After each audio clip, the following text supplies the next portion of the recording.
Aujourd'hui, c'est triste à dire, hein, mais les oppositions finalement n'est pas égales et voilà, mais finalement c'est très secondaire. Quand on a des opposants, alors je vais les voir parce que, bon, normalement je vais les voir avant, mais je vais les voir après et puis on discute avec eux. Mais je bouge pas un centimètre du projet. Ouais, c'est Et ça, exactement. bah oui, parce qu'en fait, c'est ce que je leur explique, c'est qu'aujourd'hui, ben, ils qui peuvent aller au tribunal fédéral sur le recours, ben, je les encourage à le faire, mais ça va nous prendre 2 ans, allez 2 ans et demi peut-être, allez 3 ans. Mais de remettre à l'enquête, de repasser le dossier dans les différents services, ça va me prendre 3 à 4 ans. Donc en fait, j'ai meilleur temps de rien bouger, d'aller au tribunal fédéral puis d'attendre le jugement, que de tout recommencer et puis de repartir sur les différents services. Hey, c'est Edouard, bienvenue dans l'After, le podcast dédié à l'immobilier et au monde du business en Suisse romande. Ce podcast a un seul objectif, rassembler des experts à travers tout le pays pour vous partager les meilleures informations sur l'immobilier et le monde des affaires. Si vous appréciez le contenu, je vous demande une seule faveur, laissez-nous un avis 5 étoiles sur la plateforme que vous utilisez. Allez, bon épisode. Dans ce nouvel épisode, j'ai la chance et le plaisir d'accueillir Julien Pellegrino, fondateur de Omnia Immobilier. Salut Merci. Julien. Salut. Merci d'accepter de faire cet épisode. Euh, Vous êtes combien chez Omnia maintenant? C'est une très bonne question. Ça évolue chaque mois, mais on est en gros une quarantaine à ce jour. Ok. Et il y a eu pas mal de changements ces 2-3 dernières années. Tu peux nous expliquer un Heu, peu comment ça s'est ouais, il y a eu pas comment mal ça de s'est changements. passé? Donc Omnia, ça a 10 ans aujourd'hui. Donc j'ai créé cette société à 10 ans avec l'objectif d'offrir tous les services de l'immobilier pour tous, Omnia, un ensemble. C'était ça l'idée de départ. Donc on a démarré avec le courtage et la promotion immobilière et puis finalement, au bout de 2-3 ans, on a développé la gérance et l'administration de PPE pour offrir effectivement un service complet et puis il y a maintenant, 3-4 ans, j'ai eu une grande remise en question de savoir ce que je voulais vraiment faire. Est-ce que c'était ça l'objectif de départ? Est-ce que c'est comme ça que je me voyais dans 10 ans? Ou est-ce que j'avais envie d'être dans 10 ans? Et puis, on a recadré un tout petit peu les choses. On a vendu à ce moment-là la gérance et la PPE, ça faisait pas partie de mon ADN de départ. C'est une gestion et une organisation complètement différente qui me correspond pas vraiment. Et puis on s'est concentré, sur la partie, courtage, et développement immobilier. Et puis avec l'objectif d'avoir une grosse croissance, on va aller chercher un top 3 des agences en Suisse romande de courtage et de développement immobilier. Et puis, bah, ça nous a posé une croissance. Donc, l'année passée, gros changement. On a, setupé, la société pour arriver à cette croissance. Donc on a changé, une partie des effectifs, pour différentes raisons. Soit des gens qui avaient pas forcément envie de faire cette évolution avec nous, on a déjà fait pas mal, mais là, ils avaient plus envie de faire cette nouvelle mue. On a été chercher aussi des gens, compétents, qui avaient envie de faire cette évolution et qui pouvaient nous aider à réussir cette évolution. On a fait pas mal de choses au niveau marketing. On a adouci notre image de mauvais garçon, qu'on avait cultivé depuis le départ, tout en restant un peu différent, mais en étant un peu plus quali, je pense. Et puis on a ouvert de nouveaux services, service assets, service développement immobilier, service pilotage de projets neufs. Et puis tout ça, nous a donc c'est beaucoup d'investissements en 24, c'est pas mal de surfroid en 24 sur les investissements qu'on a fait. Puis 25, ben, c'est la récompense. Donc, on n'est évidemment pas encore arrivé où est-ce qu'on voulait arriver, mais, tous les signes sont au vert, tout ce qu'on a mis en place, ou quasiment tout ce qu'on a mis en place, fonctionne très bien. Donc, 25, c'est l'année sourire. Je suis rassuré des investissements qui ont été faits et on a pris le bon chemin, on s'est pas trompé, ouais. C'est un risque, hein, un changement comme ça après 10 ans. Ouais, c'est un risque, mais après, c'est l'entrepreneuriat, donc, je me voyais pas rester dans une structure qui finalement je suis encore jeune, j'ai 39 ans. C'est jeune, voilà, ça je peux le dire. Heu, non, mais finalement à 39 ans, et même l'entrepreneuriat en soi, c'est du plaisir. Enfin, c'est suffisamment dur, exigeant au quotidien, ça nous prend énormément de temps. Si on prend pas de plaisir dans ce qu'on fait, ça sert à rien d'aller dans cette direction-là. Et donc, c'est ce qui s'est passé quand, il y a 3-4 ans en arrière, quand je me suis dit: «En fait, je me retrouve plus, j'ai plus mon identité, c'est plus ce que je veux faire». Et ben, oui, c'est un gros risque que j'ai pris en 24 de mettre, pas mal d'investissements sur la table et de faire un changement de direction, prendre une nouvelle direction. Mais j'ai jamais pris autant de plaisir qu'en 2024. Même si les sueurs étaient intenses, j'ai pris un kiff de ouf en 2024. Et puis, ben, 25, ben, voilà, c'est que du bonheur. Donc, c'était un risque important, mais dans tous les cas, j'aurais pas forcément continué dans la direction qu'on allait avant, en tout cas, c'était plus moi. Donc maintenant, la boîte me ressemble à nouveau et on fait quelque chose de trop cool. Et maintenant avec 40 personnes, c'est quand même majoritairement des courtiers alors? Du courtage? en priorité? Oui, alors Vu le développement, il y a quand même beaucoup de monde qui s'occupe de ça. on courtage, si on compte, les équipes, courtes, enfin les courtiers plus les équipes, les assistants, on doit être, je pense, entre 25 et 30 personnes. Après, il y a la partie marketing qui représente, entre ouais, 4-5 personnes, 4 personnes. La partie projet neuf, c'est, l'accompagnement au niveau de la commercialisation. Hein, c'est quelque chose qui vient quand on a le permis, mais pas que. Ils accompagnent les développeurs pour setuper un produit qui correspond à ce que le marché souhaite, et cetera. Donc il y a tout un accompagnement, qui aide aussi les démarches en termes de banque, en termes de notaire. Donc c'est vraiment l'accompagnement du promoteur immobilier, du développeur immobilier. Donc là, ils sont 4 aujourd'hui. Et puis dans la phase développement pur, donc là, c'est l'achat de terrain et puis d'amener le projet jusque du début à la fin. Aujourd'hui, on est 2 dans cette partie. Donc effectivement, la plus grosse partie de nos équipes, c'est la partie courtage aujourd'hui. Excellent. C'est pas risqué, toi, ça te fait pas peur d'avoir, d'avoir autant de courtiers dans une suite à une phase qu'on a vécue en 2000. Il y a eu quand même eu une baisse de volume de Ouais, vente, hein, en c'est vrai. 2022-2023. Ça quand c'est un gros bateau, c'est plus difficile à Ouais, c'est vrai que quand, la majorité de tes revenus, voire l'intégralité de tes revenus sont liés à des ventes, ben, on peut effectivement se dire que c'est risqué. C'est aussi pour ça qu'on avait mis la gérance en place parce que finalement, il y a du récurrent. Mais ça vaut finalement, pas le c'est coup. c'est quand même notre ADN. Enfin, moi, ça fait maintenant plus de 20 ans que je fais du courtage. J'ai toujours, au 1er janvier, j'ai toujours été à zéro, donc il faut recommencer depuis le départ. Donc voilà, non, non, je pense que, il y a effectivement des années qui seront plus faciles et des années qui seront plus difficiles. Après, c'est à nous de nous organiser pour effectivement il y a toujours des transactions, en fait, pour un peu anticiper le marché, s'adapter. Puis après, ben, il y a effectivement des revenus qu'on crée ailleurs. C'est-à-dire que, projet neuf, facture du pilotage à nos développeurs immobiliers, parce qu'on leur apporte un vrai service. La partie développement immobilier, ben, on facture des honoraires de développement immobilier, aux investisseurs, aux co-développeurs qui sont avec nous. Donc il y a d'autres sources de revenus, mais effectivement, on a en même temps, quand on a le covid qui nous a frappé et qui était, pas prévu, il y a beaucoup de sociétés qui ont souffert parce que c'était quelque chose de particulier. Après on sait s'adapter et puis on travaille pas. Le marché est reparti là, hein, Le marché est bien 2024-2025 reparti, là. ouais. Marché reparti. Il y a 2 marchés qui sont repartis, donc il y a tout ce qui est vente résidentielle et puis on avait un marché qui a eu de la peine à reprendre, donc qui a repris un peu dans un deuxième temps, c'était tout ce qui est marché, institutionnel, investissement immobilier et là, il est bien reparti. Là, je crois que Ouais. c'est acté. On est de nouveau sur des investisseurs qui sont très agressifs, qui cherchent pas mal d'objets de rendement, de tout type, surtout quand même avec soit des potentiels d'obtenir des labels, écologiques, à court moyen terme, soit avec effectivement déjà pas mal de labels donc ça, c'est vraiment très important. Mais ça, c'est un marché, qui en tout cas cette année revient, très fort et je pense qu'il sera fort, ces prochaines 3-4 ans, je pense. Là, en 2026, ça sent bon les investissements. Exact. Dans cet épisode, on va se concentrer aussi sur la et principalement, hein, sur le secteur de la construction et la collaboration, public-privé dans le cadre des promotions immobilières qui est une nouveauté un peu quand même, hein, Mmh. sur le marché, mais une nouveauté aujourd'hui nécessaire. Est-ce que tu peux expliquer rapidement ce que c'est la collaboration, public-privé dans un projet immobilier? Heu, Ah, je vais peut-être partir du 1er constat. Le premier constat, c'est qu'aujourd'hui, on oppose systématiquement le public au privé. C'est-à-dire que, de base, aujourd'hui, s'il y a on a la L3PL, hein, qui est rentrée en vigueur sur le canton de Vaud, mais à Genève, c'est déjà le cas depuis un petit moment, où finalement les communes ou cantons peuvent préempter sur une parcelle, donc peuvent se substituer à l'acheteur, au développeur, sur une parcelle. Parce que finalement, le constat, c'est que le public doit préserver des logements ou promouvoir le logement d'utilité publique.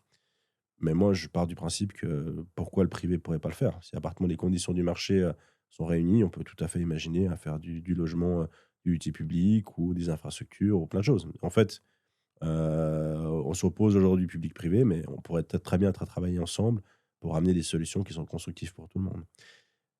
Donc partons de ce constat-là, ben, on a eu, alors c'est nouveau oui, parce que c'est depuis 3-4 ans, voire même peut-être 4-5 ans qu'aujourd'hui les communes, font vraiment valoir leur droit de préemption et il y a vraiment, des acteurs, communaux qui sont devenus presque des promoteurs immobiliers, donc ils sont des vrais concurrents. Et puis, ben, à partir de là, je pense qu'on peut essayer de s'affronter, mais je pense que c'est plus intelligent de pouvoir s'asseoir autour d'une table et discuter. Moi, quand ça m'est arrivé 3 fois maintenant. Ben, 3 fois, on est obligé d'être entendu, hein. La procédure, elle est assez simple. On signe un acte de vente chez le notaire.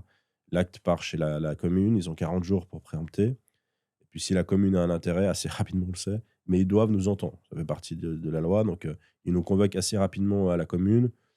En gros, ils nous posent des questions sur, quel est le type de projet qu'on veut faire, pourquoi ils sont intéressés et cetera. Après, selon les communes, ce discours est plus ou moins constructif et ce rendez-vous est très important. Ce rendez-vous permet de pouvoir discuter et puis éventuellement de proposer ce partenariat public-privé. Et puis, ben, effectivement, de peut-être, développer une partie de l'UP, de pouvoir développer peut-être des infrastructures. Là, on a un projet où on a, discuté avec une commune pour pouvoir mettre une crèche, qui est très utile pour la commune parce qu'ils ont un gros manque de places en crèche. Donc on vient combler une partie de ce manque, ou voire une grosse partie de ce manque dans ce cadre-là. Donc en fait, c'est tout des choses qui existent. Aujourd'hui, ça se fait un peu après, c'est-à-dire une fois qu'on a signé, parce qu'on a souvent des entretiens avec la commune avant, mais finalement les personnes dans les services, sont pas les personnes qui vont décider de la préemption, c'est la municipalité. Donc les personnes avec qui on discute ont souvent pas l'information ou la volonté communale d'eux. Mais moi, je serais d'avis de mettre ça bien en amont.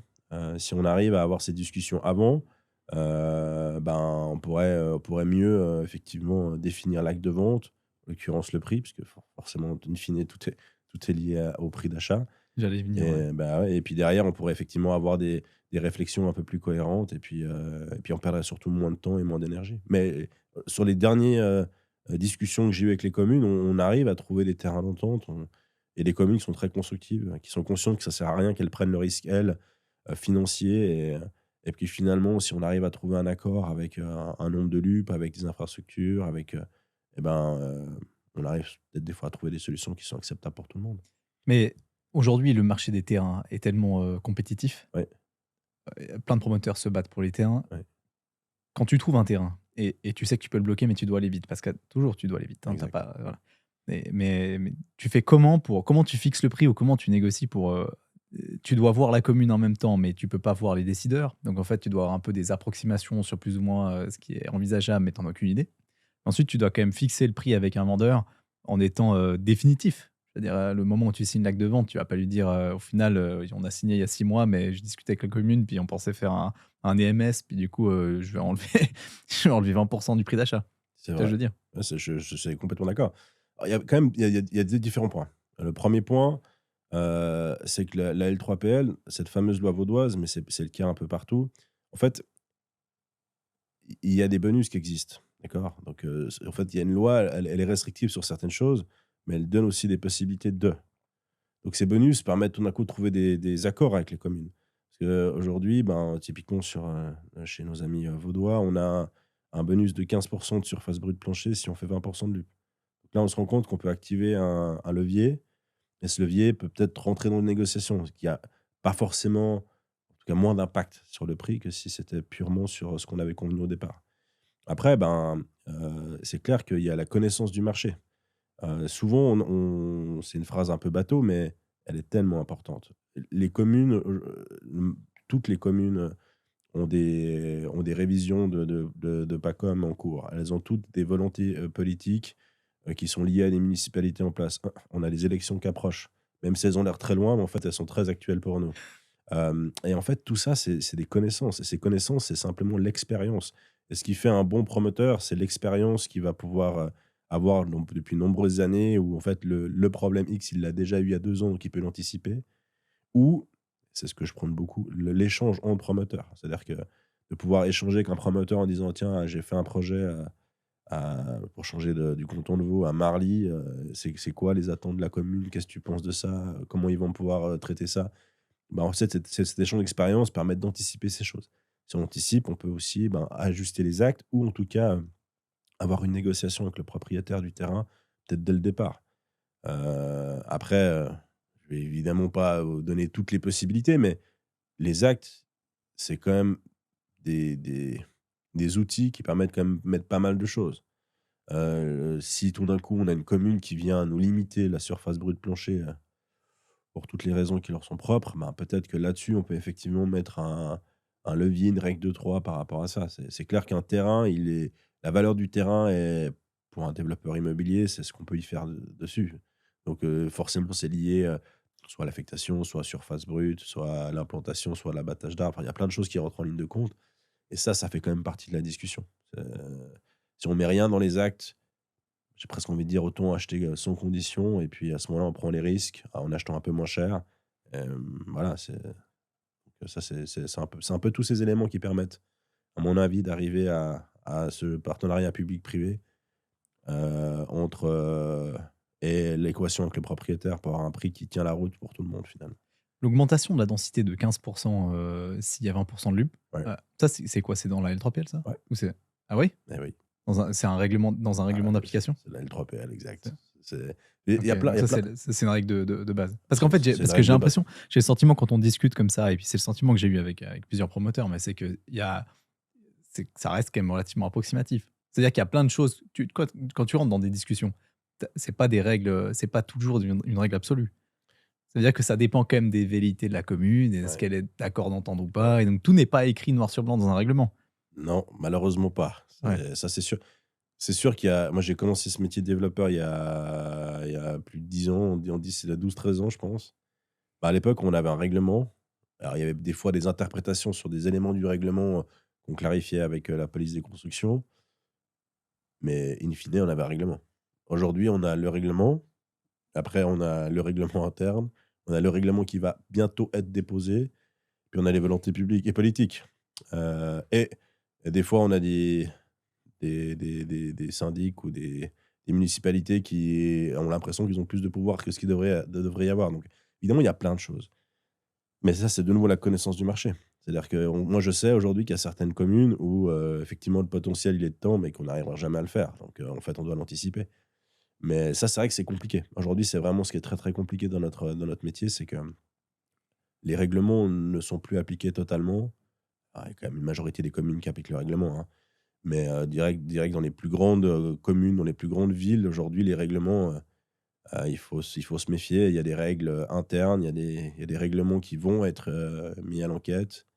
Et puis il y a des choses qui changent, tous les 3 mois avec, la création d'un nouveau service, des nouvelles lubies, bah, on doit s'adapter. Ça, c'est sûr que c'est le principe du développeur immobilier.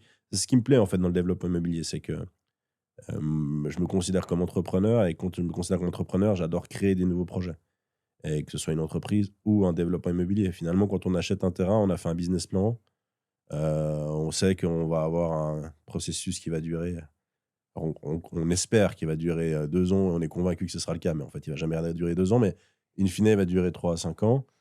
Mais voilà, on a une idée, souvent cette idée, on doit la faire évaluer parce que, ben, quand on rencontre l'architecte et la commune, ben, c'est pas vraiment ce qu'on avait imaginé dans notre business plan, donc du coup, on doit modifier ça. Ensuite, on doit s'adapter au marché parce qu'en fait, le marché, il a changé entre-temps, les studios 2 pièces, c'est plus vraiment ce que les gens veulent, donc on doit plutôt faire des 3 pièces. Ah, j'ai oublié, on nous a enlevé 2 places de parc parce que le nouveau règlement qui est pas rentré en vigueur, il est quand même là. On doit faire une étude sur la réutilisation des matériaux, ça c'était pas prévu, du coup on doit remettre 3 pots. Donc en fait, on a le projet de départ, on a le projet à la fin et puis c'est toute cette vie d'entreprise qui finalement on doit suivre et on doit s'adapter et puis on peut se battre, on doit des fois se battre. Je pense que ça c'est très important de le dire aussi. Mais in fine, on doit amener le projet à terme, on doit l'amener, le mieux possible pour effectivement tenir notre marge. C'est pour ça que, souvent, dans mes confrères ou même la vision, publique du promoteur, les gens disent: «Ah mais gagnez votre vie, vous gagnez trop bien votre vie». Ben, moi je dis qu'aujourd'hui, quand on démarre, grosso modo, après il y en a qui vont dire que je suis trop ou trop bas, mais généralement une marge moyenne sur un projet c'est 15. Hem, Bah, on démarre à 15 mais on finit quand même pas tout le temps à 15, hein. On finit souvent un peu moins. Donc celui qui démarre à 12 parce qu'il dit finalement, 15, 12, ouais, mais 12, si on commence à 12 puis qu'on a effectivement tous ces problèmes qui vont arriver parce que la majorité des cas, ça arrive. On finit pas à 12, on finit à 9, 8. Puis pour autant qu'on doive porter un peu le projet un peu plus longtemps, pour autant qu'on ait des problèmes de vente, qu'on doit tout d'un coup réajuster les prix, Ben voilà, donc aujourd'hui, on a un métier qui est risqué et puis finalement, la rémunération est liée au risque qu'on prend. Et donc ouais, c'est un magnifique métier, mais qui a pas mal évolué. Mais heureusement, avec le temps, les prix montent. C'est vrai, mais Ça mais rééquilibre le plan c financier. c'est vrai. Aujourd'hui, c'est le cas. Ça s'appelle la spéculation quand même. Donc j'avoue que sur ces dernières années, les terrains qu'on a achetés à 3-4 ans et puis qu'effectivement les prix ont monté, il y a quand même l'augmentation des taux qui a fait baisser certains prix. Donc il y a quand même une période d'une année, 2 ans, quand les gens sortaient les projets, c'était beaucoup moins drôle, hein. Parce que post-covid, on n'avait pas le temps de sortir les projets qui étaient déjà vendus. Mais quand on a eu cette augmentation des taux, les projets sortaient, mais les clients ne les achetaient pas. Donc il faut pas oublier, voilà, faut pas oublier, tout ce qui s'est passé dans le passé. Les prix augmentent, mais le coût de la construction augmente. Les prix augmentent, mais les réglementations, s'intensifient. Hem, donc voilà. Après, il y a quand même une réalité sur ces prix qui augmentent. Ces prix augmentent, c'est la loi de l'offre et la demande, essentiellement parce qu'on ne peut pas construire. Donc c'est quand même quelque chose qui est très étonnant. Mais aujourd'hui, on nous empêche de construire, ce qui fait que beaucoup moins de projets sortent, ce qui fait que les prix augmentent, ce qui fait que les gens se plaignent. Puis en fait, on a un peu un cercle vicieux qui se met en place. Et puis effectivement, ben, plus difficile de sortir des projets, mais quand les projets sortent, ben, on a normalement, on est un tout petit peu au-dessus sur notre plan financier par rapport au prix de vente, espéré, ouais. Tu disais qu'il y avait beaucoup de services. Dans les services les plus ridicules, c'est lesquels? Qui sont développés avec le temps? Parce qu'ils ont été multipliés, hein, Ils ont été quand même. multipliés. Ça, c'est très compliqué parce que Et le problème, c'est que non, mais souvent, le dossier fait le tour de tous les services. ouais, Et tu as des préavis qui sont, positifs d'un côté, mais si de l'autre côté, ils font un je veux dire et les services se parlent pas entre eux.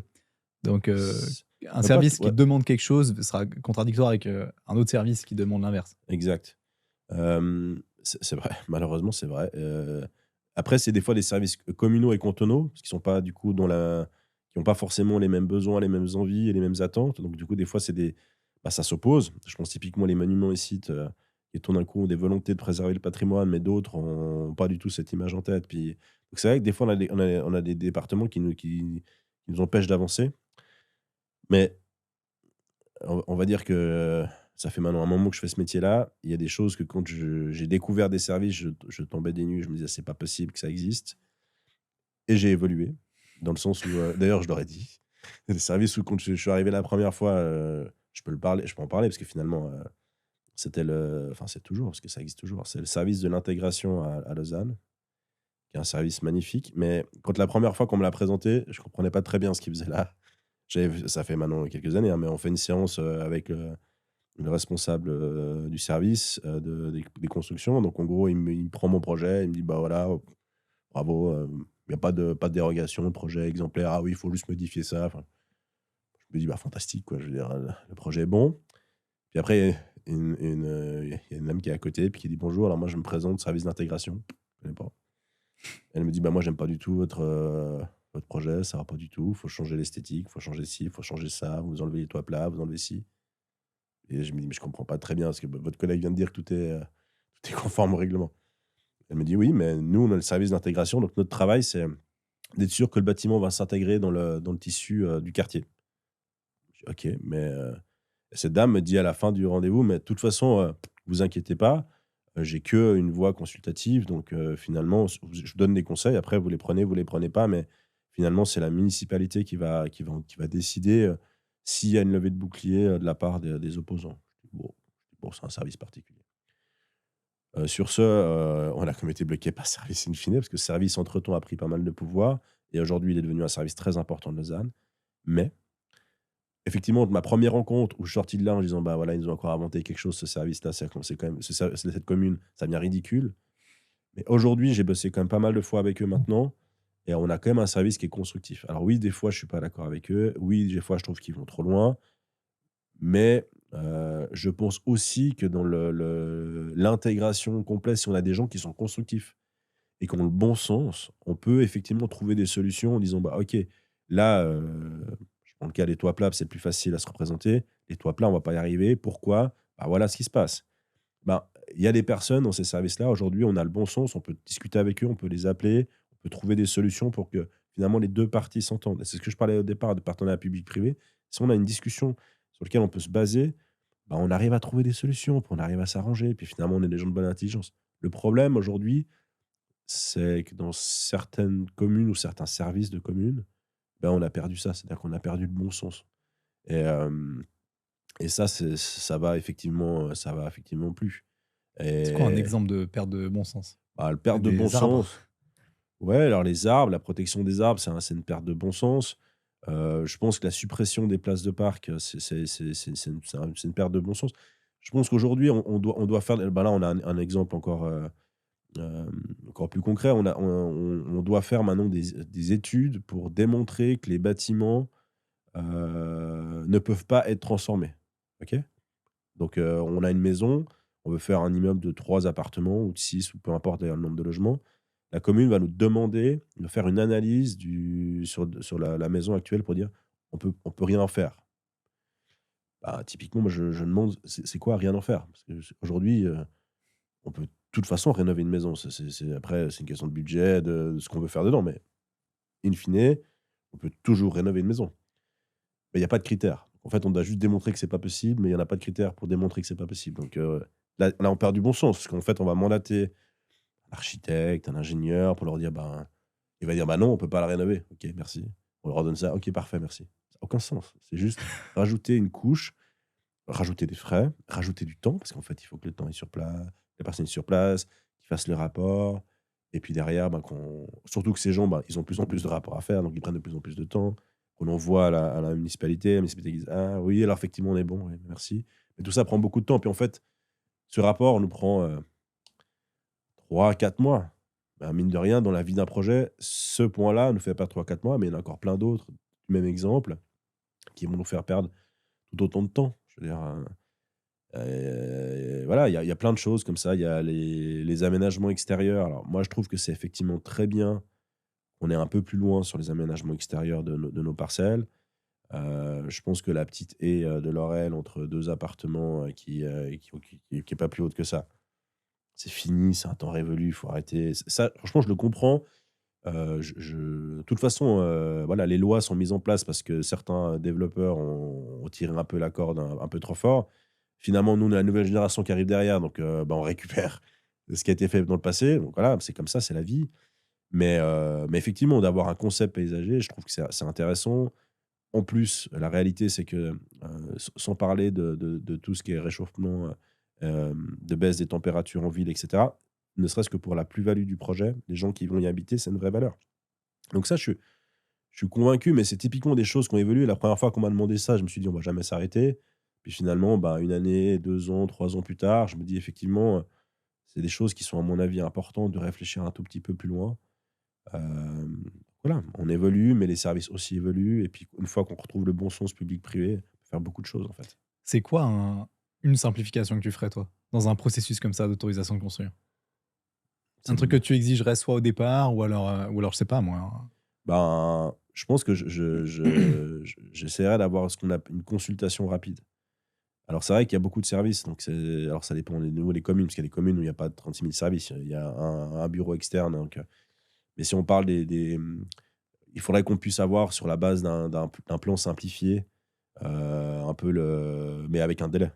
Parce qu'aujourd'hui, c'est possible, mais par exemple, qu'il faudrait qu'on puisse avoir je sais pas, allez, en 1 mois. C'est pas mal, hein.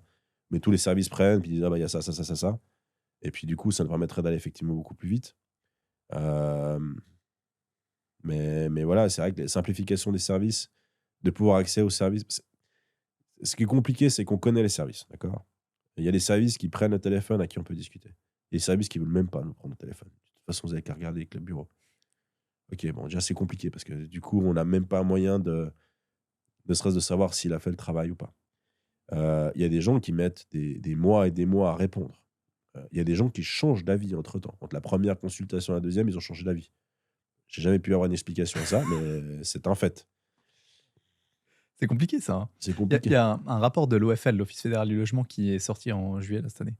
Où effectivement, ils disent: «Bon voilà, pénurie de logement, Ouais, c'est dû à plein de choses, ouais. mais c'est dû au fait que, heu il y a beaucoup trop d'acteurs et pas assez de coordination». Voilà.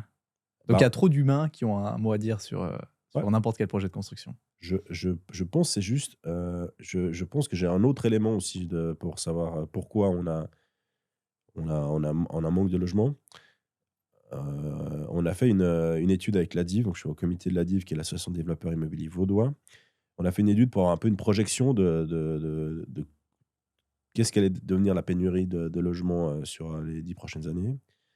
Et on a essayé, mais on a quand même, c'est un gros travail qui a été fait, d'identifier les problématiques. Hein, parce que finalement, c'est bien de dire qu'on a un problème, mais quelles sont les problématiques qu'on a? Où est-ce qu'on peut intervenir ou agir pour essayer de corriger ces problématiques? Bah, en fait, ce qui est ressorti de tout ça, c'est que la majorité de nos problèmes, c'est être publié à l'enquête. C'est-à-dire que quand aujourd'hui on a un projet, qu'on a une parcelle, qu'on a un bureau d'architecte qui travaille avec nous, le plus gros problème, c'est être publié à l'enquête. C'est dingue, hein? Parce que finalement, toutes ces statistiques, Ça veut dire quoi? Le temps que la commune prend pour, mettre exact, l'enquête ou? OK.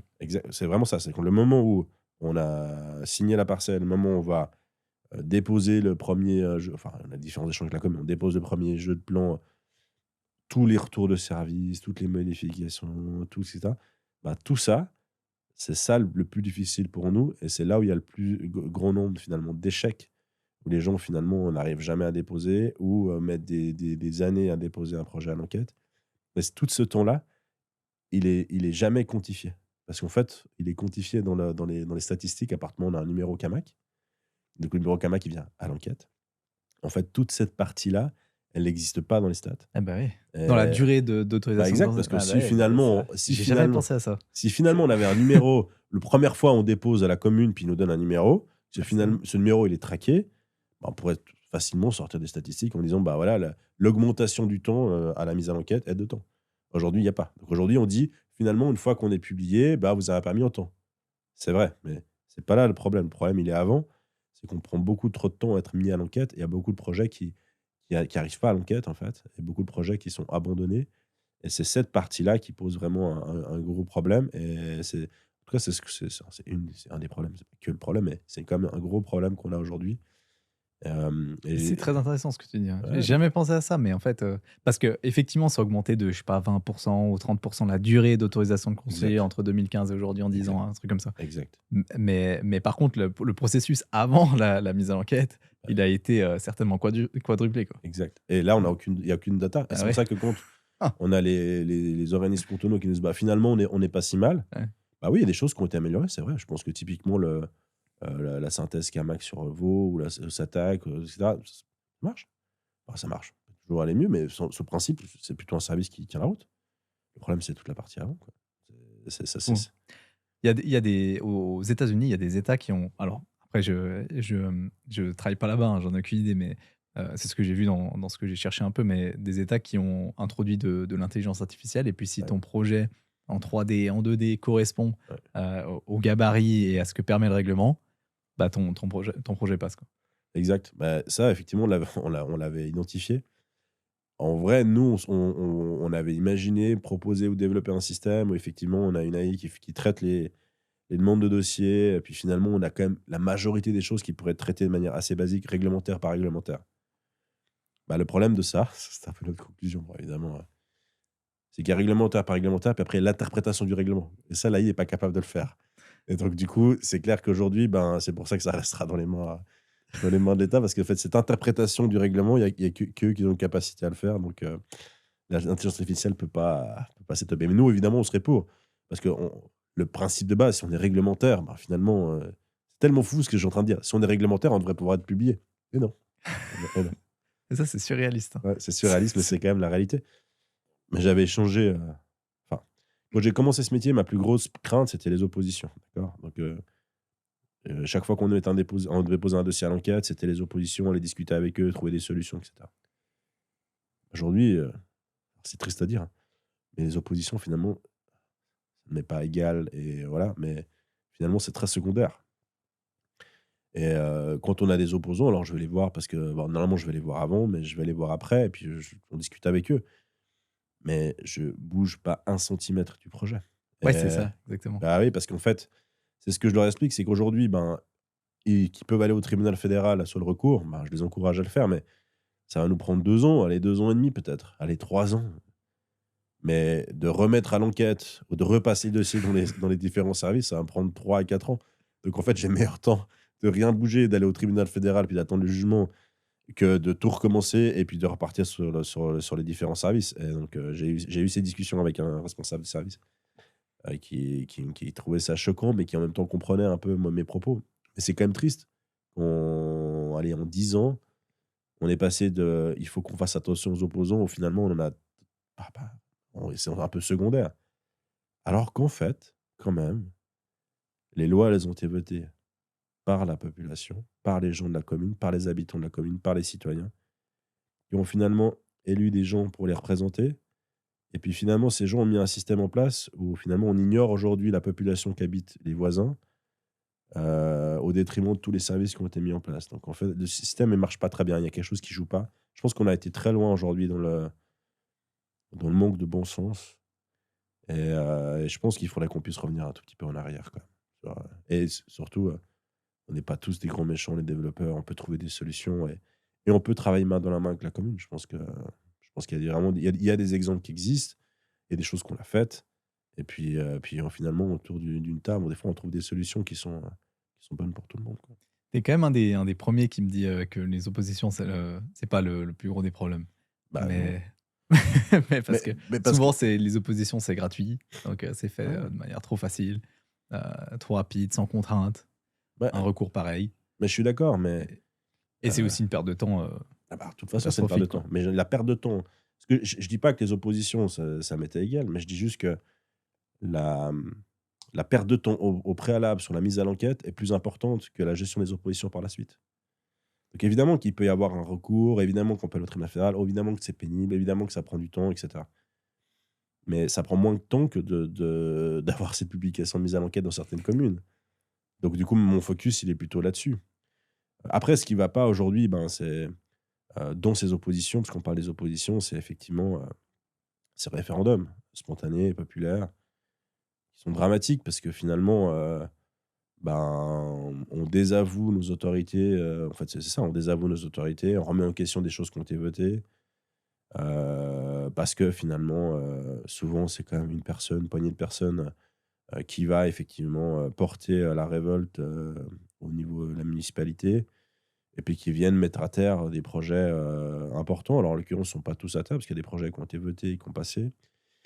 Mais effectivement, qui viennent remettre en question un projet alors que le règlement a été voté il y a un certain temps, que les plans de quartier sont force, qu'il y a il y a quand même des lois cantonales qui ont demandé à des communes de densifier, qui ont densifié, puis tout d'un coup, il y a un groupe d'habitants qui disent: «Bah, finalement, nous, bon, pas envie, hein». Ouais. Et Cool. surtout sur des combats qui sont pas vraiment, qui sont pas forcément légitimes parce que, on a eu à amener on va dire une campagne pour une votation. Finalement, quand on discutait avec les gens à la sortie de leur course, c'est voilà: «On veut pas de béton». OK, bon, c'est pas des pré c'est très simple, hein, comme discussion, mais en fait, il y a pas que du béton, mais OK, bon, voilà. Puis surtout, la réflexion, c'était de dire: «Mais nous, on est d'accord, il faut densifier, de toute façon, on a des problèmes de logement, mais pas chez nous». OK. Alors, mais disons que c'est quand même là que ça a été prévu de densifier. D'ailleurs, vous habitez dans cette zone-là. D'ailleurs, vous avez profité d'une densification. Ouais, mais moi, c'était avant, maintenant ça a changé un peu, plus maintenant. Et et ça, c'est effectivement l'être humain qui est fondamentalement égoïste. On avait eu il y a bon, j'étais très jeune, mais à l'époque, un projet, enfin, un de mes anciens patrons avait fait un projet à Orbe, un très gros projet, avec plein de villas et règlement de l'époque, pas besoin de faire de place de jeu. Aujourd'hui, c'est plus possible, mais à l'époque, on ne pouvait pas faire de place de jeu. À la fin du projet, finalement, bah, on a un peu un souhait, des différents, propriétaires qui disent: «Mais finalement, c'est comme un quartier familial, il faudrait une place de jeu». C'est vrai que ça a du sens, je sais pas pourquoi ça n'a pas été fait, on en discute. Le promoteur il dit: «Bah, écoutez, moi je comprends et je suis tout à fait ouvert à participer, à payer cette place de jeu, quoi». Bah, cette place de jeu n'a jamais été faite parce que personne n'a accepté. Tout le monde était d'accord pour la place de jeu, ça c'est certain, mais personne n'a voulu à côté de chez lui. Donc du coup, au final, il y a pas eu de place de jeu. Mais c'est un peu le même C'est constat qu'aujourd'hui dans la densification et c'est que finalement tout le monde est pour, tout le monde sait qu'il y a un problème à loger, leurs enfants, leurs parents, que finalement quoi qu'on dise, ça participe au renchérissement des loyers ou des prix de l'immobilier de manière générale. Que voilà, donc aujourd'hui, si on n'arrive pas à inverser cette tendance et aujourd'hui, d'après les stats qu'on a sortis dans notre rapport, on n'inversera pas la tendance. Donc on va vivre une crise du logement qui est bien plus forte que celle qu'on vit aujourd'hui. Ça, c'est une certitude parce que le temps qu'on inverse la machine pour autant qu'on veuille le faire, ben, ça prendra quelques années et on n'arrivera pas. Il faudra qu'il y ait ce rebond, mais aujourd'hui, on court vers la catastrophe. Bah, en fait, les prix vont faire que d'augmenter et c'est juste une réalité et de ne pas le comprendre, c'est pas comprendre l'économie de base quand même. Ça, c'est, ce que tu expliquais pour les opposants là, c'est la différence entre le citoyen et le consommateur. Ouais, C'est-à-dire le citoyen, il est j'en parlais avec un politicien, justement parce qu'il y a cette discussion à dans toutes les votations en fait en Suisse. C'est toujours cette question-là, c'est le citoyen dira: «Oui, c'est bien d'avoir une pièce du jeu». Le consommateur dira: «Mais je vais avoir 10 enfants qui vont faire du bruit toute la exact. journée juste à côté de mon séjour, c'est hors de question». Ouais, Et voilà, et c'est la dure réalité de l'être humain. c'est ça, Et la Suisse permet, étant la plus belle démocratie directe de cette exact, planète, met en valeur cette problématique. c'est vrai.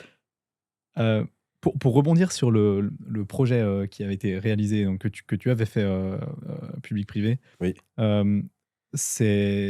qu'est-ce que ça a donné, économiquement, financièrement, d'avoir cet accord avec la commune, pour toi? Dans le plan financier, en fait, qu'est-ce que ça change? Parce que les coûts de construction que tu as dû, investir en plus, déjà comment tu fais pour estimer ça? Une crèche, ça change quand même ton plan? Ah, pour C'est la quelque chose crèche, que tu tu dis? fais pas Ah, alors je sais pas en fait, ou n'importe quel, projet, hein, je sais pas si c'était des LUP ou bah, enfin, alors c'était quoi en fait? bah, et ça dépend, il y avait plusieurs projets, mais le projet de la crèche, ça a rechallengé, tout le plan financier. Bah, c'était pas une petite crèche, c'était une grande Ouais. crèche. Il y avait besoin de beaucoup de place de gars. C'est Donc là, cher de non, là, faire une ça là, crèche? ça hein? C'est cher de faire une crèche? Non, alors en termes de prix, c'est pas plus cher que du logement. Par contre, en termes de valorisation, c'est beaucoup moins cher que Ah ouais, du logement. ça c'est sûr. Donc voilà, donc effectivement, il y a donc là, ça a rechallengé beaucoup le projet. Et là, quand tu fais le projet, toi, tu intègres le coût de construction de la crèche, mais après tu fais comment pour savoir, ce que tu en fais en fait? C'est quoi? C'est Bon du coup, alors c'est la là, dans ce commune qui te ouais, alors là, dans qui ce te loue cadre-là, le c'était la commune, voulait, avoir la crèche en location. Donc elle voulait devenir locataire de la crèche. Donc en fait, après, tu deviens avec un produit où tu as un locataire, bail long terme, puis tu as un investisseur, qui peut se positionner sur ce ouais. produit en termes de rendement. Bon, mais il faut trouver l'investisseur qui va acheter une crèche louée. En vrai, bah, je pense qu'en termes de locataires, normalement, c'est une commune, normalement, paye. C'est un bail long terme, donc peu de risque de vacants. Et puis, in fine, si, au bout du terme, la commune ne veut pas forcément renouveler son bail, bon, il y a possibilité de trouver une autre crèche, splitter les locaux ou de retransformer en logement. OK, donc ça, c'était réaliste alors? Ouais, ouais. C'est pas au bord de la route, avec un Non, non, non, d'accord. c'est donc il y a c'est quand même, non, il y a quand même des solutions, il y a quand même des choses, on l'a réfléchi comme tel, donc non, non, c'est complètement réaliste. Après, je pense que d'un point de vue rendement, moi, je trouve que c'est pas si mal. Je pense Ça se vend à qu'effectivement, quel rendement ça? Une crèche louée? bah, ça dépend des situations. Mais on va dire que, ça va se vendre, en rendement brut entre, allez, entre 4 et 5. Ça, je suis assez large. OK. Parce que Bon ça c'est va. parce que Mais bon, c'est commercial, c'est commercial, mais c'est un très bon locataire. ouais. En plus, la taille est assez grande, donc du coup, on s'adresse aussi à d'autres investisseurs. Mais, non, sur le principe, c'est pas un mauvais deal. Je Et pense tu que te même pour retrouves un dans le bon coût de construction alors? bah, sur le coût de construction, finalement, c'est un peu le même coût qu'un logement parce que, alors oui, il y a moins de cuisine, quoique il faut une grande cuisine qui est presque une cuisine, semi-pro et après il y a des petites kitchenettes qui sont des cuisines d'appoint. Au niveau, il y a moins de sanitaires, mais pas vraiment parce qu'en fait, il y a un sanitaire qui regroupe plusieurs choses. Donc ça à peu de choses près, c'est les sols sont un peu différents et cetera. Je pense que ça on est sur un peu le même prix que peut-être un tout petit peu moins cher, mais on est sur le même prix qu'un logement, standard. Ouais. Et dans la discussion avec la commune, c'est quoi? Livre ouvert en disant: «Voilà, bah, ça c'est le coût de construction que je vais avoir, si je veux trouver un investisseur qui va acheter ça, il va falloir Mmh. louer à temps à peu près». Bah, alors ce projet c'est particulier. Là, en l'occurrence, on a eu une très, très longue discussion avec la commune, parce qu'il a fallu trouver un terrain d'entente, parce que c'est une grande crèche. Il a fallu intégrer les propriétaires puisque, ben, là, dans ce que tu parlais de plan financier au départ, ben, en fait, les règles du jeu ont un peu changé. Donc la valeur, du terrain a un peu changé. Maintenant, ben, il a fallu trouver l'équilibre entre, ben, les propriétaires qui me disaient: «Mais nous, finalement, à ce moment-là, on ne vend plus, parce que Ouais. finalement, on n'a pas d'intérêt» et puis dire: «Ouais, mais de toute façon, on sera obligé de passer», enfin, que ce soit nous ou quelqu'un d'autre, de passer par ça. Enfin, ça, c'est juste la volonté politique, mais qui que ce soit, il aura cette même volonté. La commune de dire: «Bon, OK, mais du coup, ben, vous devez faire des concessions sur d'autres choses, que vous pouvez pas tout demander». Donc il y a une négociation qui a été mise en place et puis finalement, ben, on a réussi, mais ça a pris du temps, à trouver un accord, tripartite pour avoir quelque chose qui où finalement, la bonne négociation, c'est que quand tout le monde part avec le sourire, même si c'est pas un grand sourire, ça reste un sourire et tout le monde a l'impression d'avoir quand même fait quelque chose qui avait du sens. Mais voilà, ça a été Mais c'est chaud ça a ça. été particulièrement difficile. Ouais, parce que là, tu signes un acte, ensuite tu Ouais, négocies avec la commune, puis ensuite tu te rends compte que tu dois faire un truc ouais, compliqué, qui va ouais, rapporter, que dalle. Puis du coup, tu dois rediscuter du prix. ouais. C'est C'est exactement ça. Tu as tout résumé, ouais, c'est ah c'est mais pas les des affaires sont pas situations toujours incroyables, non, hein, c'est celle-là, c'était pas, mais il y a d'autres des choses plus parce qu'après, positives, mais si celle-là est si typique. tout d'un coup le prix se dit, enfin le vendeur se dit: «Écoutez, moi non, moi je bouge Ouais, pas mon prix», bah, te le deal est à peu près mort, quoi. ouais, Parce mais sauf que le deal est mort, sauf que toi tu as investi, tu as fait tes plans, oui, tu as fait ton projet, tu oui. as discuté des heures et des heures et des heures, des rendez-vous, Ah oui, par dizaines. exact. Enfin bref, c'est pour ça aussi et j'en reviens là-dessus, mais nous on en parlait au téléphone, mais un développeur aujourd'hui qui a pas de fonds propres, ça n'existe plus. Non, Pour faire un projet comme ça, c'est pas possible. En fait, non. le montant à investir qui est Ouais. à risque très élevé, hein, quand même, sur un projet. Bah, c'est vrai, c'est-à-dire que quand moi j'ai commencé ce métier, il y avait pas mal de gens qui faisaient de la promotion, en activité secondaire un peu. Ils avaient tourné un coin de terrain, ils trouvaient un deal, et puis finalement, ils développaient avec un copain architecte, ils vendaient des lots avant d'avoir acheté ça franchement, ça alors je dirais n'existe plus, j'en sais rien, mais c'est devenu extrêmement faible ces gens qui font ça, pour différentes raisons. La première, c'est que les banques ont serré la vis, très, très fort et du coup ces gens, ils passent plus le code à la banque, donc ça, c'est très compliqué.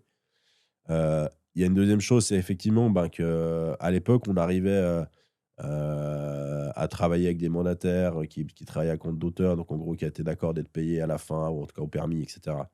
Aujourd'hui, extrêmement compliqué, pour une base ultra simple. C'est que les durées de permis sont rallongées, donc forcément qu'ils doivent vivre et doivent ils ont des gens à payer, donc à un moment donné, ils peuvent plus faire la banque et c'est, tout à fait juste. Donc aujourd'hui, la très grande majorité des mandataires, bah, en fait, on les paye régulièrement, mais un architecte, ça va assez vite. Il y a quand même pas mal de mandataires. Il y a de plus en plus d'experts qu'on doit prendre. C'est ce qu'on disait sur ces fameux rapports, et cetera.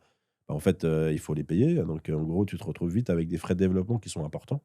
Et là, je parle pas des heures. Parce que là, évidemment que les heures, c'est encore un autre débat. Parce que finalement, nous, nos heures, personne ne les compte. Mais tous les travails des mandataires, effectivement, architectes, et cetera, ça coûte beaucoup d'argent. Donc, en fait, les frais de développement sont maintenant, c'est des frais qui sont importants avant la phase de publication, avant la phase de mise à l'enquête. Et puis effectivement, ben, typiquement ce projet-là, ben, si tout partait à l'eau, ben, c'est sûr que c'était une perte sèche. Donc mes heures, je ne les comptais pas, mais une perte sèche financière des travaux qui ont été engagés. Et puis, ben, ce qui est sûr aujourd'hui, c'est que je rebondis sur ce que j'ai dit au tout départ sur la marge. Ben, on part du principe que tous les projets sont positifs, mais on part aussi du principe aujourd'hui qu'il y a des projets qu'on ne va pas amener à terme. Je parle pas de qu'on arrive à vendre ou pas vendre, louer, pas louer. Juste des projets qu'on mènera pas à terme parce que finalement on devra les abandonner parce que les conditions des règlements, les volontés des autorités font qu'on peut pas le mener à terme. Et ben, ça, c'est clairement une perte sèche et ben, en fait, ben, ces pertes, ben, vont compenser, enfin seront compensées par les bénéfices, des promotions et puis, bah, c'est la vie d'une entreprise, hein. Des fois on gagne, des fois on perd et puis voilà, je crois que c'est ça la réalité. Mais tous les politiciens comprennent pas ça, hein. Non, non, non, ils Et comprennent pas ça du tout, non. et même toutes les personnes, Non, de manière générale, hein.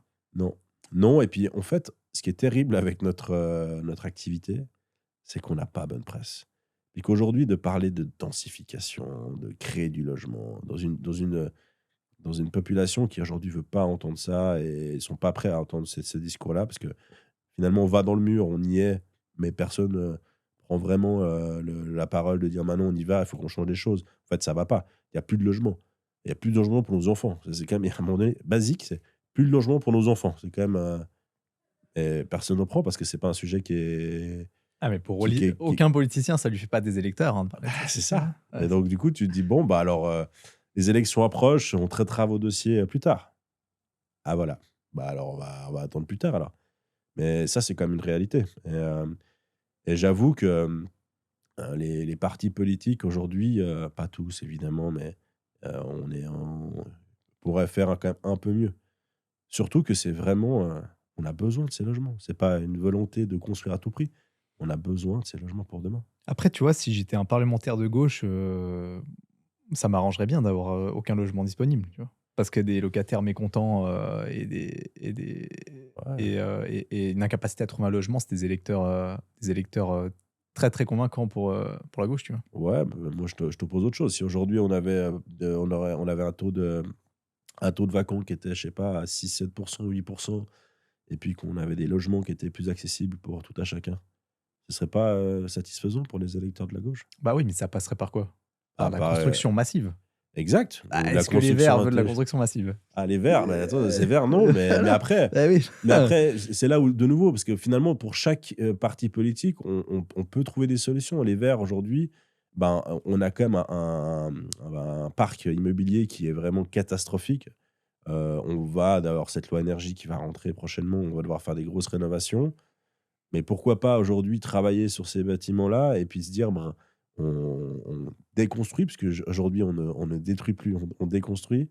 On déconstruit, on trouve peut-être des solutions pour avoir une construction peut-être qui est un peu plus verte, avec peut-être et puis à ce moment-là, ben, on peut transformer nos passoires énergétiques en quelque chose d'un peu plus, moderne et quelque chose qui est plus durable et puis finalement, ben, les Verts pourraient être peut-être aussi ouverts à ça. En fait, moi je pense qu'il y a des il y a des solutions, on pourrait amener plus de logements pour effectivement avoir des prix qui sont un peu plus accessibles pour tout à chacun, pour travailler de manière un peu plus intelligente, pour effectivement, peut-être réutiliser. C'est vrai que réfléchir bêtement à dire: «On détruit un bâtiment, on met tout à la poubelle», quand on dit comme ça, on se dit: «Bon, peut-être qu'il y a peut-être quelque chose à faire». Mais si on trouve dans le bon sens, quelque chose qui est intelligent pour tout le monde, là, on nous demande typiquement sur, sur une étude, de démonter les prises électriques d'une ancienne maison qu'on va devoir, déconstruire, pour les mettre dans la future construction. Ça, c'est pas intelligent. Ça, je sais pas, il y a aucun sens. Ça arrive ce Ah genre bah, de on nous l'a demandé il y a pas c'est longtemps. Donc ça n'a aucun sens. Aucun sens. Ça n'a pas de sens. Donc je pense qu'on peut travailler de manière intelligente, sans aller dans les extrêmes, parce qu'en fait, ces extrêmes, ça devient ridicule et le bon sens doit prédominer sur tout et je pense que si on a le bon sens avec nous, on peut mettre tout le monde d'accord autour d'une table. Surtout que c'est des problèmes de tout le monde. Parce que c'est clair que, c'est des électeurs de gauche, de droite, des verts, de tout le monde, en fait. Tout le monde est concerné par le manque de logement. En fait, les électeurs, ils ont des enfants, ils vont vieillir, ils vont devoir trouver un autre logement. Je pense typiquement le cas des résidences seniors qu'on peut développer. En fait, il y a plein de choses. Il y a pas que du logement, il y a plein de choses qu'on peut aujourd'hui améliorer, développer comme service, qui permettront à la population de mieux vivre, en fait et d'avoir des choses plus adaptées, qui sont mieux connectées avec, les transports publics. Aujourd'hui, on veut plus de voitures. Bon, alors évidemment, je suis pas un 100 adepte de cette phrase, mais admettons. Bah, alors, mettons des solutions en place pour trouver des pour aller dans ce sens-là. Donc peut-être qu'on peut effectivement densifier des centres-villes, parce qu'a priori, c'est là où il y a les meilleures infrastructures. Ah non, on peut pas densifier les centres-villes, parce qu'en fait, aujourd'hui, les centres-villes, on doit plus les toucher sur le coup la coupe de l'esthétique. Là, on se dit: «OK, vous voulez plus de voitures, mais vous voulez pas qu'on fasse du logement en ville». Bon, alors, comment on fait, quoi? Je veux dire, oui, c'est bah, c'est là où moi, il y a un moment, il y a le bon sens. Je peux entendre tout, je peux trouver des solutions sur tout, sauf s'il y a pas de bon sens, on peut pas trouver de solution. le marché immobilier là, il a plus de bon sens Non, il a depuis plus de bon un sens. certain Mais temps bon, là. on prend toujours beaucoup de plaisir. Moi, chaque matin, je me lève, je suis content de faire ça. Mais c'est vrai que des fois, on est un peu, ouais, on est un peu démunis, devant ça et puis on est aussi un peu déconnectés. Je pense que les politiciens oublient un peu de regarder ce qui se passe réellement, sur le terrain. Alors pas tous, évidemment, je mets pas tout le monde dans le même panier, mais c'est typiquement cette loi énergie, on a quand même les professionnels du milieu ont quand même remonté des éléments en disant: «Les gars, venez sur place». Là, ça va pas là, on va dans le mur, c'est pas possible. La réponse, c'est: «On trouvera des solutions». Ouais, merci. On trouvera. Nous trouverons des solutions. C'est ça, c'est je Tu mets as un un exemple problème, vous concret trouvez ou? des solutions. Bah, non, mais il y a un exemple alors la loi n'est pas encore entrée en vigueur, mais ce qui est dans les prémices de la loi, il y a typiquement les autorisations qui doivent être faites. Je crois que je sais plus où on avait fait le calcul, mais je crois que c'est plusieurs autorisations jour qui doivent être délivrées. Alors les gars, je vous dis tout de suite, vos services vont exploser. C'est pas possible et je sais déjà, on peut déjà vous l'annoncer, discuter avec les gens de chez vous, c'est pas possible, c'est pas physiquement pas possible. Après, ben, effectivement, il y a des choses qui sont en discussion sur la révision des si on doit changer un brûleur, on doit changer l'ensemble de l'installation de chauffage. OK, mais si on change un brûleur, c'est techniquement, ça veut pas dire que toute la chaudière est foutue. Donc on nous dit qu'on doit déconstruire et réutiliser les matériaux, mais par contre, s'il y a une petite pièce qu'on doit changer, à ce moment-là, il faut tout changer. Alors bon, alors je comprends pas très bien, c'est pas les mêmes volontés entre les différents services. Je sais pas, qu'est-ce qu'il y a encore de bah, là, elle est dans les discussions, au transfert immobilier, donc aux ventes, on pourrait être susceptible de changer l'installation de chauffage, la mettre en conformité. Non mais ça n'a C'est-à-dire pas de quoi? sens. Sur la transaction, Exact. obligatoirement, on te Bah, dit, comme, la chaudière à aujourd'hui mazout, il faut voilà, bah, vous êtes à Mazout, change. Ah d'accord, bah, alors OK. Mais voilà, il y a plein de choses où on se dit: «Mais» je dis pas que tout est acheté. Je pense qu'il y a des idées qui sont très bonnes, d'un côté comme de l'autre. Mais de nouveau, si on se met tous autour d'une table et puis qu'on réfléchit ensemble, ben, on peut arriver à des solutions, à un compromis qui est pas si mal. On fait des avancées, on a tous le même objectif quand même, c'est de créer du logement, de rénover ce parc, on doit le faire. Voilà, on sait, il y a pas de discussion, on doit le faire. Bah, mettons des choses qui sont intelligentes et qui sont tenables. Parce que si on vient dans l'absurdité, au final, les gens vont dire: «Voilà, c'est ridicule» et puis finalement on s'oppose à cette loi, puis finalement on va partir sur un référendum, puis finalement on va perdre tous du temps, puis finalement on repart dans ce système-là. Alors que si on a une discussion préalable, bon, finalement, et c'est exactement la même chose qu'un projet immobilier. Si dès le départ la commune me dit: «Moi je veux une crèche», ben, OK, ben, alors à ce moment-là, si c'est ça le constat de départ, on va discuter avec le propriétaire, on leur explique qu'on veut une crèche. OK, pourquoi? Non, très bien, ben, on discute, on met un plan financier qui tient compte de l'ensemble des réglementations, puis on avance et puis il y a aucun problème. En fait, on n'est pas opposé à faire des choses. On est réfractaire à ce que les règles du jeu changent en cours de route. Ça, c'est effectivement, c'est toujours jamais agréable. Mais voilà, enfin, je veux dire, c'est en fait, c'est la seule chose qu'on finalement demande. Donc si les choses sont connues dès le départ et puis qu'elles sont réfléchies entre public, privé, ben, je pense qu'on a tous à y gagner finalement. quand tu pour rebondir sur le public privé, on parlait des LUP aussi, Ouais, en plus des crèches. Ça, typiquement, les LUP, pour expliquer un peu aux personnes ce que c'est rapidement en 2 mots. ouais. Les LUP, c'est des logements d'utilité publique. Donc logements d'utilité publique, c'est pas des logements sociaux, c'est des logements qui s'adressent à tout à chacun, c'est important de le dire. Il y a pas de critères pour rentrer dans ces logements-là. C'est des logements qui doivent être obligatoirement loués. C'est ça un peu une des principales, obligations et la deuxième, c'est que on doit les louer à un loyer qui est, défini par la loi. Donc en gros, qui est dans la réglementation L3PL, qui est un prix au mètre carré en fonction de la surface, en fonction de la zone où se situe le projet, le bâtiment et puis, ben, on a une obligation de location. Donc voilà. L'idée de cette loi, c'est de pouvoir mettre des logements, à prix abordable sur le marché. Je pense que c'est pas si mal. Donc, d'ailleurs, dans la L3PL, quand la commune fait valoir son droit de préemption, ils ont l'obligation de créer des LUP derrière, donc il doit faire 100 LUP derrière. Ah, c'est Maint 100. la commune, oui. Ah, OK. La commune, effectivement, quand ils préemptent, c'est pour faire 100 de LUP. Et ça parce qu'il y a des LUP dans des PPE qui sont des appartements dans un immeuble en Ouais, PPE, c'est possible ça? OK. exact. Bah, c'est ce que nous, c'est ce qu'on Typiquement, c'est tu ce qu'on fais, propose, ouais. C'est ce qu'on OK. propose. Si on te dit, 10 de LUP, tu fais 10 appartements, il y en a un, c'est un logement qui Exact. sera loué Ouais, avec bon, un c'est loyer par rapport à la confortable. surface brute plancher, mais oui, Oui, en sur gros, le hein, principe, oui, c'est ouais. ça, ouais. Et combien ça se vend ça en rendement? Les gens achètent Hem, quoi ça? Ça va dépendre du taux d'intérêt en vigueur parce que finalement, Ouais. quand on avait des taux d'intérêt qui étaient montés à 2,5 3, ben, ça se vendait pas très bien, il faut quand même être honnête. Mais quand on avait les taux d'intérêt qui étaient quasiment, enfin moins de 1, ça se vendait 3,5 de rendement brut. Ah ouais, Ah ouais, quand même, hein. quand même, ouais. Mais parce que ça s'adresse à une clientèle qui est un tout petit peu différente. C'est un appartement, donc ça s'adresse pas à des investisseurs, professionnels, quoique ça pourrait en l'occurrence, mais c'est a priori pas le cas. Hem, Location assurée, parce que finalement on est en dessous du prix du marché, donc là il y aura jamais de vacants. Ouais, ça c'est impossible de effectivement. C'est ça, c'est sûr et puis, ben, finalement, si dans, 20-25 ans, 30 ans, 35 ans, ben, on peut changer l'affectation et enfin enlever la contrainte du LUP, bah, tout d'un coup, on a un appartement qui vaut pas mal de valeur parce que finalement, on peut acheter les 3 pièces et demie à des zones ultra centrées à, je sais pas, à 30 de moins que le prix du marché. Alors il y a des contraintes, mais potentiellement sur le long terme, ça peut avoir un coût intéressant. Et ça Enf dure 25 ans, ça? Exact. C'est un peu les mêmes, ça c'est vaudois, mais sur Genève, j'ai mon nom qui m'échappe maintenant.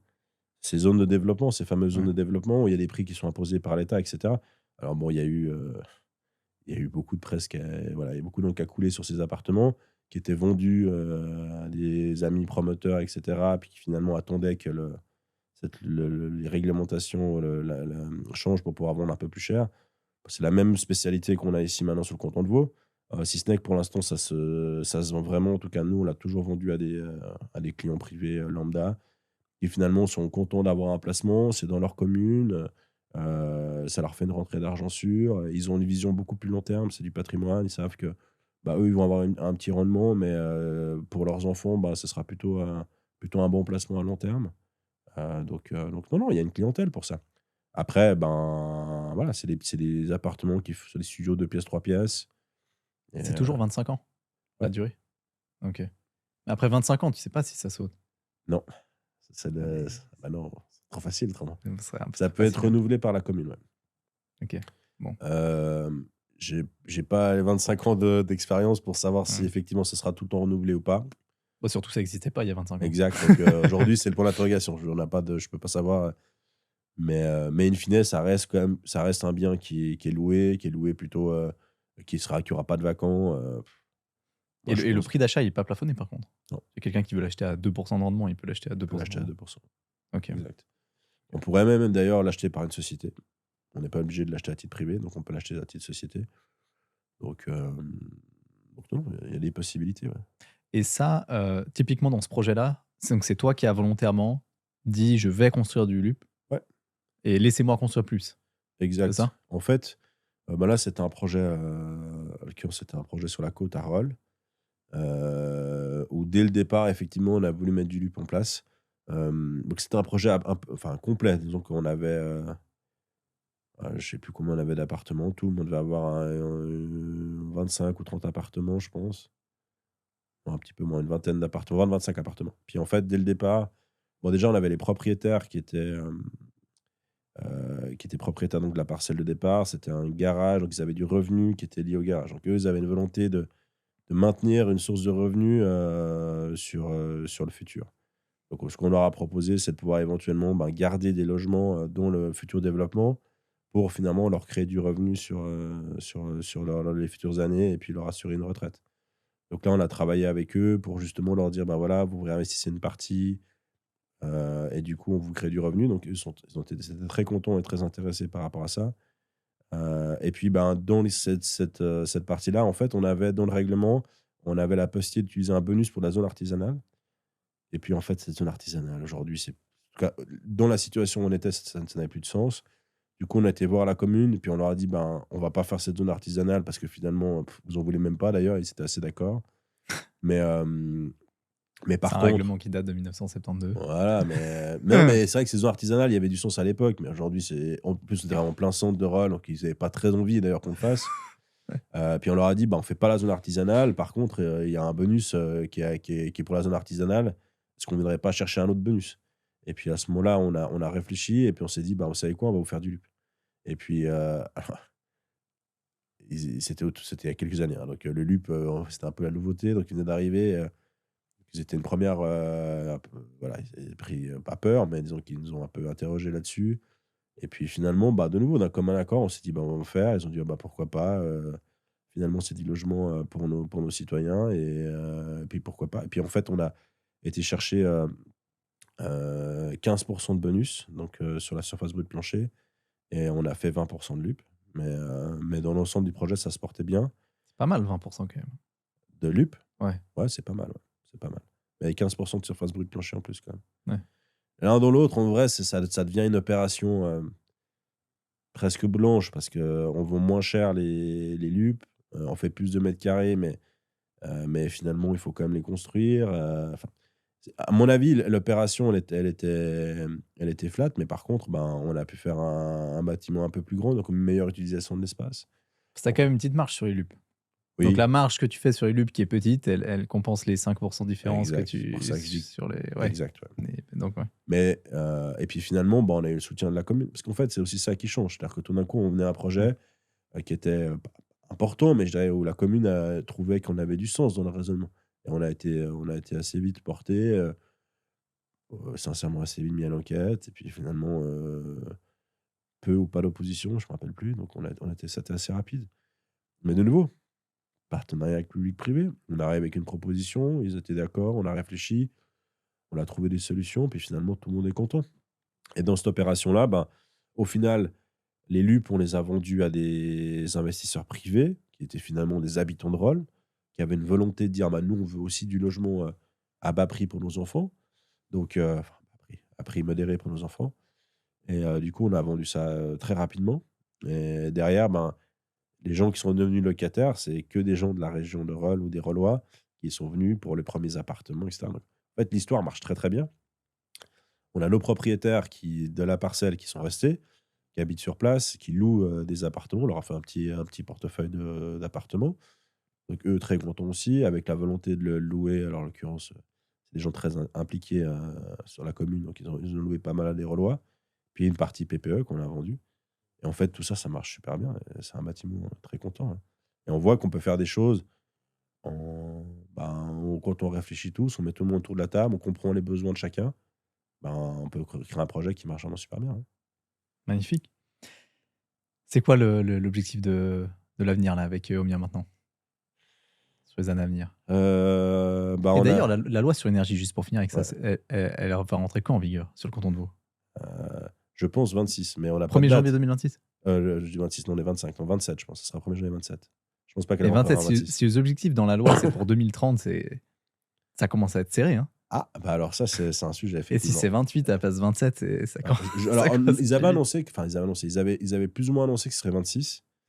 Moi, je suis quelqu'un de très pessimiste, surtout quand les communes ou les cantons nous annoncent des objectifs de date, j'ai l'impression qu'ils arrivent jamais à les tenir. Mais je pense que ce sera 27, ouais. Mais je peux me tromper, peut-être que ce sera courant 26, peut-être qu'ils pourraient nous faire une variante juin. Parce que là, il me manque quoi en fait? Ils doivent revenir, je crois qu'ils ont fait les consultations, et puis maintenant c'est de nouveau en débat entre les différents, acteurs, politiques Ça, pour c'est le voir grand conseil qui doit valider ou c'est exact, mais en gros aujourd'hui ils ont consulté les partenaires, privés, les organisations faîtières et cetera. Il y a des retours qui ont été faits et sur cette base de retour, ils sont en train maintenant de rediscuter en disant: «Ben, est-ce que les retours, est-ce qu'on tient compte de ouais. ces retours? Est-ce qu'on tient pas compte de ces retours? Qu'est-ce qu'on fait?» et cetera. Et puis une fois que ces groupes ont fini, mais sincèrement, je c'est imp enfin, c'est impossible qu'ils finissent cette année les discussions. Enfin, je serais très très surpris. Donc ce sera plutôt début d'année. Bah, ensuite, ils refont remonter ça en disant: «Bah, voilà, une fois les discussions de» puis à ce moment-là, ça rentrerait en vigueur. Pour autant qu'il y ait pas un référendum quand même, parce que c'est quand même toujours, c'est toujours quelque chose qui est là, parce qu'il y a quand même des éléments qui sont en tout cas pour les milieux de l'immobilier qui sont bloquants. Et si ces éléments ne changent pas, bah, il y aura un référendum. Donc si c'est le cas, ben, on va décaler un peu. C'est pour ça que je pense que si le bon sens est respecté, ça pourrait être courant 26, puis si le bon sens n'est pas respecté, ce sera peut-être un peu plus tard avec un référendum possible. OK. Comment pour revenir alors pour les années à venir? Comment pour revenir dans les années à venir? Ben, là, la feuille de route, elle est prévue pour les 3 prochaines années. Heu, En gros, les 3 prochaines années, on doit aller chercher un top 3 des agences de courtage en Suisse romande. Ça, c'est combien de personnes ou c'est enfin top 3 c'est quoi? Nombre de transactions ou c'est Ouais, c'est chiffre d'affaires. Oh, ah OK. ouais, les nombres de transactions, ouais, c'est important. On il y a c'est chi finalement, ce qui m'intéresse, c'est pas de savoir, si on a, 10 employés de plus ou 10 employés de moins, ça, c'est pas quelque chose qui est très valorisant. C'est effectivement le chiffre d'affaires, la présence sur le marché, la part de marché et puis l'EBITDA qui doit avoir un sens. Donc finalement, si on n'a pas ces éléments-là, c'est pas très intéressant. Mais oui, donc il y a encore un bout de chemin à faire. Cette année, l'année n'est pas encore terminée, mais on va quasiment faire fois 2 par rapport à l'année passée. Donc heu, donc on a fait un gros move et puis on doit encore en faire un petit bout de chemin. Mais voilà, donc on a une évolution qui va être faite. Aujourd'hui, on se concentre sur nos zones géographiques où on est déjà fort, pour augmenter notre présence et puis augmenter, les équipes sur place quand c'est nécessaire. On a Omnia Asset qui a été lancé cette année, en l'occurrence plutôt avec succès. Alors, on a une volonté de faire de la transaction sur des immeubles, mais pas que. On fait du conseil en patrimoine et puis on essaye vraiment de devenir comme un asset manager sur des clients privés ou semi-professionnels, mais pas des instituts. Mais ces gens qui pensent que finalement l'asset manager n'existe pas pour eux, alors qu'en finalement on peut quand même leur mettre un service comme ça à disposition. Et puis, Projet Neuf qui a volonté aujourd'hui, bon, on a déjà une très bonne réputation sur la commercialisation et pilotage de projets neufs, mais on veut encore aller plus loin. Donc là, on a encore renforcé l'équipe et on veut devenir. Là, on est déjà un acteur très important, mais on veut devenir vraiment le numéro un sur ce secteur-là. Ouais. Donc Magnifique. voilà, beaucoup de travail, des évolutions d'équipe, puis beaucoup de plaisir au quotidien. Un peu de politique. Pas de politique. Non, pas de Non. politique parce que je suis pas très patient, même si des fois j'ai l'impression que les gens pensent que je suis très calme, je suis pas du tout calme. Je suis pas très patient Oh, tu m'as l'air vraiment calme. hein? Tu m'as l'air vraiment calme. Ouais, ouais, non, mais non, alors pour le coup, je j'ai pas du tout le profil politique, hein. Je dois avouer que c'est pas du tout dans mes cordes. Je veux bien aider les politiciens sur ce que je vois et ce que j'entends du marché, mais c'est à peu près tout ce que je peux faire. Ouais. Bon, ben, merci infiniment, Julien. Merci à toi.